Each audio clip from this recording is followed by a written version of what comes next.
Hello mga kids, kayo ba'y gusto nyo bang makadinig ng kwentong pambata? Ito na, pakinggan nyo na. Si Kuya RSJ Raymond San Jose. So ito ang ating segment na RSJ's Stories. Ang kwentong pang bedtime stories. Advisable to para sa mga parents, no, para itong kwento na to pwede to para sa mga parents, no, para ikwento or bedtime stories para sa kanilang mga anak or mga kids. So ang ating kwento ngayon ay tungkol kina Pagong at Pansit Canton. Paano ba nagsimula ang kanilang friendship to marriage or friendship, pagkakaibigan, at hanggang sa maging nagkamaibigan sila, hanggang sa naging mag-asawa sila, no. So ganito ang kwento, no. Si Pansit Canton, umiiyak siya, no. At ang sabi ni Pansit Canton,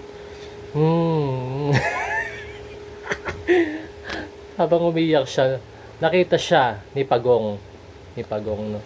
Sabi ni Pagong, yung Pagong pala tinapay na Pagong, no.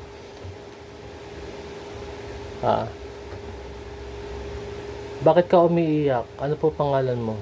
Tapos sabi ni Pansit Canton po. Ang pangalan ko po Pansit Canton. Umiiyak ako kasi iniwan na ako ng boyfriend ko na si Matt Hardy. Matt Hardy. Tapos sabi naman ni Pagong, ganun ba? Broken hearted ka pala, no? Sumama ka sa akin. Meron tayong papanoorin. Tapos sabi ni Pansit Canton, sige. So, nanood nga sila, no? Ang pinapanood nila yung sila pinapanood So habang nanonood sila, uminom sila ng alak, no. Habang uminom sila ng alak,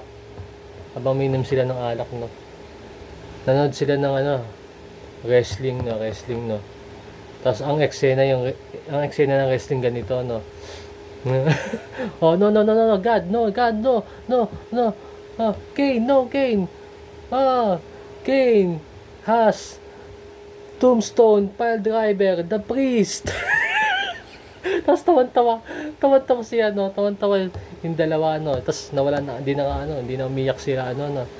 Masaya na si Pansit Canton dahil kay Pagong na tinapay, no. Tapos after 1 week, kinasal na sila.